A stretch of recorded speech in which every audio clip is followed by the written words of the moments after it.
Madre mía, si el gobierno no ayuda al pueblo zuliano, tendréis que meter la mano y mandarlos para el infierno. Buenos días, Alan Peralta, saludos, segundo Chirinos del gran voluntariado con la fuerza del Zulia, todos por el Zulia. Voy a hacerte una breve descripción sobre la situación petrolera aquí en Venezuela con lo que está pasando. Es importante que hagamos lo siguiente. Una pequeña síntesis de la premisa muy breve sobre inversiones y gastos para la recuperación de la industria petrolera en Venezuela. Primero, la evaluación y recuperación de las cuencas tradicionales de Occidente y Oriente. Evaluación e incremento de la producción en la faja petrolífera del Orinoco. Dadas las pésimas condiciones de infraestructura y logística, se debe proceder con una evaluación económica basada en dos premisas fundamentales. Primero, la jerarquización y rentabilidad de las áreas destinadas a la extracción de crudo, livianos, medianos y pesados de Occidente. Para esto debe tomarse en cuenta, en primer lugar, la cantidad de reservas recuperables que contiene la cuenca de Occidente. Estas están en un orden de 20.000 millones de barriles crudos, que se debe establecer un plan de explotación para recuperar estas reservas. Evaluar con mucho cuidado el gran deterioro de la infraestructura establecida por muchos años, líneas que transportan el crudo, plantas de compresión, estaciones de flujo, pozos que existen y la categoría. Primero la categoría 1 y la categoría 2. Dentro de este plan se debe diferenciar las áreas más importantes, lago y tierra. La recuperación petrolera del lago es más compleja, dado que requiere de una logística muy importante, basada en gabarras planas de transporte de materiales, remolcadores, lanchas, gabarras de colocación de líneas de producción en tierra.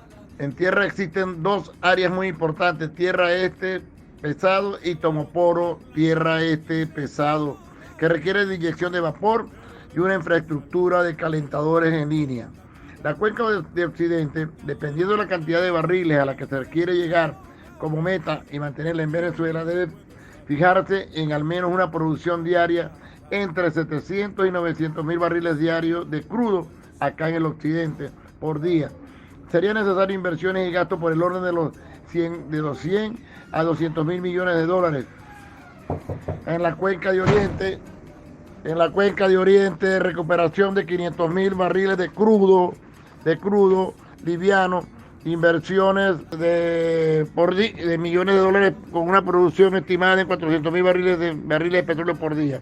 En la faja del Orinoco, aquí están 260 mil millones de barriles de reservas recuperables, plan exigente que requiere de instalación de refinadores especiales para el proceso de crudo extrapesado de a 8 grados API. Este crudo requiere ser mezclado con crudo liviano o solvente de 30 a 40 grados API para ser llevado a 16 grados API. Actualmente esto se hace, pero debe ampliarse la producción y establecer como meta la producción de 2 millones de barriles diarios de crudo. Son planes muy ambiciosos, Alan, y requieren de una inversión y gastos que podrían estar en el orden de los 300 mil millones de dólares para alcanzar el objetivo. Para alcanzar el objetivo se requieren muchos planes de inversión, que podrían estar en el orden de los 300 mil millones de dólares para alcanzar ese objetivo de 2 millones de barriles diarios. Estamos hablando de una producción de 3.300.000 barriles diarios a nivel nacional y unas inversiones de 550 mil millones de dólares en el lapso de 20 años. Adicional a lo mencionado, no se puede ignorar la evaluación, repotenciación de las refinerías existentes. Se debe establecer reingeniería a las mismas. Es posible que se deban construir porque refinadores mucho más pequeños que las grandes refinerías. Adicional, si la evaluación resulta en la repotenciación de la refinería de Amuay y Cardón, las mismas deben acondicionarse para la refinación de crudo de al menos 22 grados API, que es uno de los más aceptables en los países como los Estados Unidos y otros países. Actualmente se pueden construir refinerías de 50, 100, 200 mil barriles diarios, pero resulta mucho más fácil manejar y de menor complejidad. Este parque refinador se refiere a las cuencas de Occidente y Oriente, la recuperación de la refinería de Puerto La Cruz. Todo lo expresado pasa por un cambio en la ley orgánica de hidrocarburos. Si no se cambia la ley orgánica de hidrocarburos en el próximo gobierno, nada de eso se puede hacer, Alan.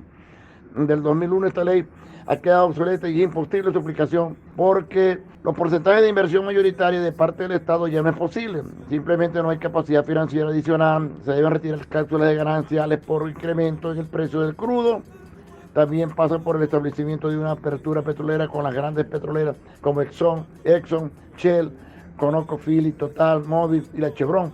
Por supuesto se requiere de plena garantía jurídica y sobre todo para las inversiones las cuales quedarían establecidas en las contrataciones a largo plazo del 2020, 25, de 20 a 25 años. Así que con este pequeño informe que te estoy dando de un experto petrolero que me lo ha pasado, tú puedes agregar mucho más. Las condiciones en este momento no son las más favorables en Venezuela. No se puede llegar a invertir si primero no se revisa si hay que hacer una reingeniería dentro del lago de Maracaibo, que está muy contaminado y por supuesto muy deteriorado. Por otro lado, las condiciones en que se está vendiendo el petróleo favorecen más a los Estados Unidos, y lo que acaba de pasar con el robo del petróleo es porque se tiene que hacer mucho trasegado de barco a barco. No es tan fácil. No es que el petróleo sale directamente a los Estados Unidos. El petróleo sale en un barco y puede pasar hasta 5 o 10 barcos para poder llegar a los Estados Unidos y tiene que pasar por otros países. Y se está vendiendo a precios muy, pero muy baratos, no al precio internacional, y eso lo aprovechan los Estados Unidos, más con el riesgo que se corre que la gente se robe ese dinero, como de hecho se lo han robado los dirigentes políticos que están cuestionados en Venezuela, porque ese dinero no entra en caja como tiene que entrar, sino que son recibidos en efectivo o en criptomonedas. Hasta aquí mi comentario, Segundo Chirino. Montaña de oraciones quiere dar esta